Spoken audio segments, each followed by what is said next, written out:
শেরপুর জেলার ঝিনাইগাতী উপজেলার সদরে ঝিনাইগাতী বাজারে বৃষ্টির অজুহাতে কাঁচা বাজারে ঊর্ধ্বমুখী দাম বৃদ্ধির দেখা দিয়েছে। আজ শনিবার বাজার পরিদর্শনে গিয়ে দেখা যায় মাত্র এক সপ্তাহের ব্যবধানে মরিচ, করলা, পেঁয়াজ, আলু, ঝিঙা, বেগুন সহ অন্যান্য সবজির দাম দ্বিগুণ বৃদ্ধি পেয়েছে। কাঁচা মরিচের দাম বেড়ে হয়েছে ১২০ টাকা, করলা ৮০ টাকা, পেঁয়াজ ৭৫ টাকা, আলু ২৫ টাকা, ঝিঙা ৫০ টাকা ও বেগুন ৮০ টাকা। মাছের দাম বাড়লেও মাংসের দাম গতিশীল রয়েছে। ব্রয়লার ও দেশি মুরগি এবং ডিমের মূল্য বৃদ্ধি পেয়েছে।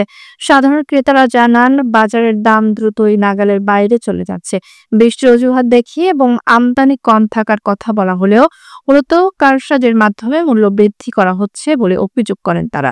অপরদিকে কাঁচা বাজারের ব্যবসায়ীরা দাবি করেন, বৃষ্টি এবং আমদানি কম থাকায় পণ্যের দাম বৃদ্ধি পেয়েছে।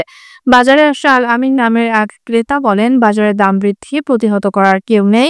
প্রশাসনের উচিত বাজার মনিটরিং করে মূল্য নিয়ন্ত্রণ করা।